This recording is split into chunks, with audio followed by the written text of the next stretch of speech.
Hey, what's up? It's WWE superstar Dolph Ziggler here, and you're listening to the Spanish Announce Table on the Trending Topics Network. At B_double_D. What? D. said, who would have thought in 2017 the biggest pop of the night would have been one half of beer money? Hashtag tweet the table. Yeah, he got a hell of a reaction. Well, yes, I agree on SmackDown and on NXT TakeOver, but let's be honest. If it was the other half of beer money, that would be eyebrow raising. We all knew. Yeah. If anyone was going to make it from that fucking team, it wasn't the weird guy that has the cowboy hat. Yeah, I thought there was more. At the time when they were breaking up, I thought there was more money to be had in James Storm just as a merchandising standpoint with his gimmick. But, boy, he proved me wrong, didn't he? All right, at Lady Under. I like fucking money. I want to be dumb and go back. I want to go to TNA. Yeah, go back. I got out. I got out, and I'm going to go back. Jesus Christ, James Storm, what is wrong with you? You're a dumb motherfucker to go back. Christian didn't even want to go back for the one-time trade to get Ric Flair for the Hall of Fame. He was pissed about having to go back for one day. Here's the moment that I left. Yeah, he didn't want to go back for one day. And you were like, nah, fuck NXT, fuck this thing. Hey, this is Kyle O'Reilly. You're listening to and loving the Spanish Announce Table.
All right, at Lady Undertaker says, really like Demon Finn's SummerSlam entrance. Creepy cool. Hashtag tweet the table. All of everything just fell flat for me. All of that. The Bray Wyatt feud, the whole, I mean, I just don't. Yeah. Well, and I sound like a broken record, so I apologize, but I don't know any other 2 cents to give in to this Finn thing other than to say it is exactly, to me, what in 1997 Jeff Hardy and Matt Hardy was. Yeah. I get it. People fucking love it. They're doing the gyrations. And deservedly. You know, he's real good. They're over on everything, but I don't give two shits. Yeah. And I know people that fucking love that Finn Balor entrance, right? Sharkbait loved it. The twins, the Regal twins fucking loved it. I mean, there's obviously they make t-shirts 1,000,000 times over and sell them, so people love it. But for me, that is my new piss break. I agree wholeheartedly with that. Yep. At Theo75 says, an Elias concert is better than a crummy rock concert. Hashtag tweet the table. Hey, is it? Is it? I like how he did the what's up thing, though, with the, he's like, if you feel me, stand up, say what's up. Like, I loved it. I like that part. That was fun. But, I mean, how long can this go? I mean, really, this is going to get forever. Super annoying. But, exactly. That's what they love. Well, yeah, they're going to do it. They're going to annoy you till you like it. Like Roman Reigns. Well, but that's different. That's being force fed. This is just, here's subtle little hints. Aren't you getting tired of it? But now don't you kind of love it? And you're like, fuck, I do. Well, and so, if he's got some good lines and stuff that come out of it like that, I mean, over time, and then he could do a face run with that, I guess. Why not? What the fuck else is he going to do? All right, we got 3 people chiming in on this one. At Hallmark of Swede says, hashtag tweet the table, and says, what? An unsuccessful Money in the Bank cash-in in the week of SummerSlam. Is the WWE disenamored with Corbin or what? And at Rock_WIR replied to him saying, not every cash-in has to be successful. Somebody's got to lose now and then. Maybe winning the case is all the push Corbin got. Hashtag tweet the table. And at GBL316 says, hashtag tweet the table, Corbin's body looks like a face, especially with that belly button.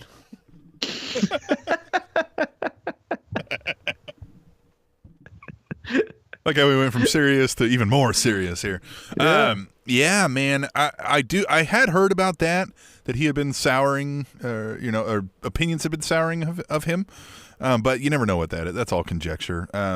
So I don't know, man. He's money. I still think he's money. I think eventually we need a hair versus hair match that he loses. And then to me, it'll be awesome. I don't care backstage that X, Y, and Z happen with Ryder or Vince. I'm not in that world, so all I care about is what's on my TV. And to me, he's awesome. I like everything that he does, except for that hairline. Yeah. Jesus. Yeah. Other than that, love it. I love that little baseball slide, that big boss man underneath the turnbuckle on the other side, clothesline. I like his finisher. I like his new intro and video package that he comes out to the ring to. I like everything except for that fucking hair. But that's it. The Ultimate One says, my Bay Asuka and my Boo Ember are fighting right now, so I'm a little torn, man. Hashtag tweet the table. Hey, you could hear the depression in a tweet. I never thought I could hear that. Yeah. Always go for your main chick. Remember that. Yeah, because now, here's the thing. You're going to have to celebrate with one and console another one. I mean, that's rough, the wave of emotions. That's, it's a dangerous game you're playing there. Yeah, you know what I'm saying? Righty-tighty, lefty-loosey. Yeah, I know what you mean, man. At Katie first. Lady. Says, New Day and the Usos matches will be the death of me. Hashtag tweet the table. God, they put on a hell of a show. What does that mean? Yeah, that you don't like them? No, I just think that they're so energetic and so, they're breathtaking and they're on the edge of your seat and they're great. If you start really looking at the Usos matches on pay-per-view, they're consistently always amazing, if not the match of the night. Think about all the amazing matches they had with the 4-way with Tyson Kidd, Cesaro, Los Matadors, and New Day. Then their tag team matches with Harper and Rowan. Then their tag team matches with The Shield. Then their tag team matches with this New Day. Then their tag team. I mean, It's every single team that they have a kick-ass match with. I don't agree with JBL much, but when he says the best tag team in the business right now, he's absolutely right. The Usos are amazing. I mean, they're 1 and 2. That's what I'm saying. Like, and the New Day, Like, if you're ranking them, they get the number 1 spot and the number 2 spot. And then if you want to argue, they might give the 3rd. But you know what I'm saying? Like, they're that far ahead of everyone else when it seems like they've been given creative freedom, right? Yeah. So they were getting stale a little bit with the face paint and the fire and the ooh and the and then they're like, all right, well, then let's try this. And that's fucking over too. And the first thing was over as well, you know? Like, they can always go back to that when they have a face turn. That'll be great. Mm-hmm. Yeah. At Chris Mercado 23 says, if Cass is out for a while, it can only help him. Get him some pants, new music, develop his character, because right now he sucks. # tweet the table. Yeah. Hey, but look, Test has been at this for a while, and I think eventually he'll get it. The son of Test has this in his blood, right? But I do agree. When you're that tall, man, let's get some pants. Right? Yeah. Right? I mean, that's a lot of leg skin to look at. Or that's just put him in something. He even got those big old D cups running around. He needs to cover them up as well, you know? All right. Had 2 people chime in on this one. At The Ultimate One says, I would ask why Enzo is carrying baby oil, but I really don't want to know the answer. # tweet the table. And at The Iceman Forever says, damn, sometimes Enzo talks way too much. # tweet the table. There are times where I find him going like, okay, we could shorten this up a little, but he's still doing it better than 90% of the people out there, if not more than that. I did like the touch of lube because, of course, Enzo would have lube on him, right? Of course. Mm-hmm. In New York, of course, he's going to have lube. I thought it would have been stupid if they were in, South Bend, Indiana, right? But when that kind of character is in the Big Apple, New York, well, of course, that's why I liked it. I agree that sometimes his promos are a little long, but I only think they're a little long in front of the crowd in the ring. When he cuts that same promo backstage, I think it hits home runs. Yeah. And if he's going to do the long, let me tell you this and this and this and this, do it backstage. But if he wants to hit the hits, the one-liners, do that in the ring. Well, and therein lies the problem. So if he's got this nice long promo that goes great backstage, the thing about backstage is he doesn't got to go through the my name is Enzo Amore and he's got to spend 5 minutes saying the same shit over and over again. Right. Yeah. You save the big Cass or whoever, in this case now, post-injury, Neville, I'm going to kick your ass. You save that for backstage, but then you save the realest guy in the room for walking to the ring. That's what the New Age Outlaws did. That's why it lasted so long, is they didn't do 10, 20 minutes every single time. They just hit it backstage, got their good shit in the crowd. How long did those guys live off of catchphrases? Man, they did it in TNA. They did it like they played that same role. They just changed their names numerous times. And Conan and all that, like they just come out and spit the same shit. And there it is. Keep people on love going. it. People love it. All right, 2 people chime in on this one. At B_double_. Deep. Says Adam Cole, baby. # tweet the table. And at The Ultimate One says, Fish and O'Reilly just came through and wrecked shit. # tweet the table. That's Red Dragon. Red Dragon. They're going to be cool, I think. It's going to be interesting. I'm going to tune in. Well, we're recording on a Wednesday night, the best night to record a podcast, and we are the number 1 podcast recorded on a Wednesday night. And that is when NXT records, so I might watch it tomorrow at work because I got my PTO now. But I'm definitely interested. The only thing that plays against Red Dragon's favor is they're physical, and they kick the shit out of everyone, right? But is it believable? And I know it's pro wrestling, but is it believable against the Authors of Pain? Like, yeah, right. You know what I'm saying? Right. Like, if Kyle O'Reilly kicks the I don't know their fucking names, kicks one of the twins' legs, like he's just gonna eat that and walk through it. You know what I mean? So it's like, but those guys are really experienced and probably know how to work from under and. Oh, I know, but you know what I'm saying? If they're going to be this NWO type of takeover, it's hard to be the NWO type of takeover when the guys are 3 times bigger than you. Yeah, I could see him coming in just saying like, hey, all these MFers that have been everywhere we've been came through here. So you guys suddenly forget about us? You know what I mean, like, are we somehow the last of the line? Are we the weakest of this here?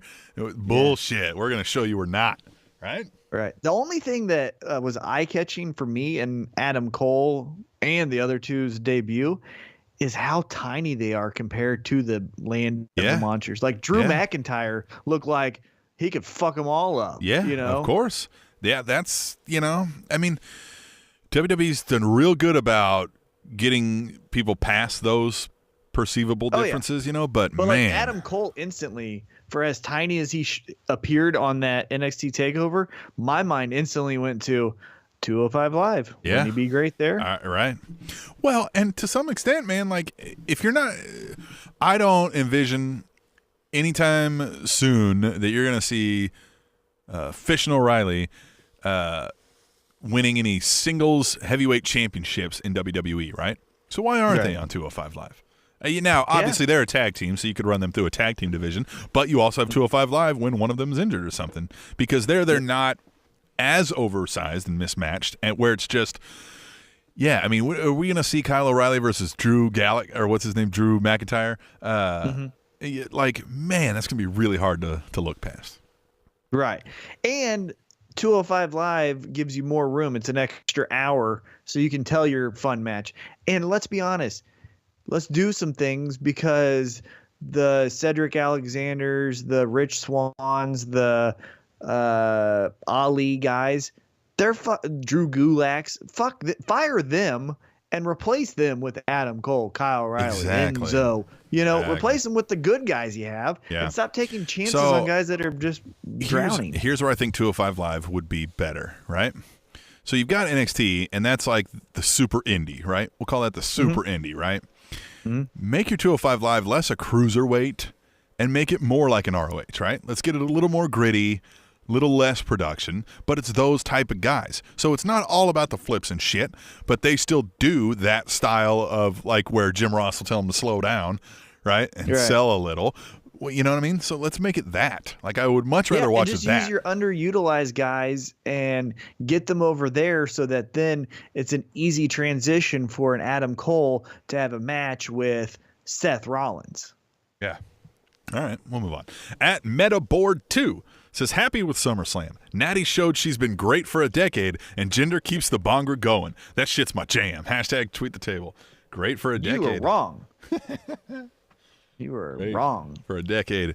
I mean, look, she's obviously valuable to the company in some way, right? I mean, she's obviously not terrible. She's serviceable. You know what I think? You know what it is like, you ever seen somebody, right? Like in this, there's been people like this that I can't think of one right off the top of my head, but we've seen wrestlers like this where, man, they can come in, they do every move like it's supposed to, right? It's textbook. They do all the things. They can train people. They can help people, newcomers along, kind of train them on the road as we go along. But for whatever reason, when they get in the ring, it just doesn't look believable and right? Like, you pulled that suplex right. You didn't botch the move. It looked like you're supposed to, but it doesn't come off as real with you. And that's how I feel about Natty. Yeah, and I think she's an amazing person. Let me clarify that too. I think if she was ever on this show, or for whatever reason she was at a NWL show and I met her, I bet you $1 million I would be like, that is the coolest fucking person in the world. Our friends of the show, the Schamburgers, always say that about her. Yeah, always say that about her. Yep. Love her. And I think I would too, right? I would be like, I'm over the moon. Sure. Man, she is amazing. But that doesn't take away the fact that you're just not good at your job. It's like what I said about a year ago. My grandma is the greatest person in the world, but if she became the head basketball coach of the Knicks, she should get fired because she doesn't know how to do that. But it's even that. It's not even that to me. It's not like she looks out of place. It just looks like she's somebody playing a pro wrestler. Yeah, she hasn't got any better. She's literally the same skill level, in my opinion, from when she was kissing Khali. Yeah, when she was kissing Great Khali. Well, they had that farting gimmick for her. Remember that? What? Remember that farting gimmick they had for her for a while, where she was farting? What the fuck was that about? That's stupid. That's not her fault. But no, I know. But I mean, at some point you agreed to do that shit. Now she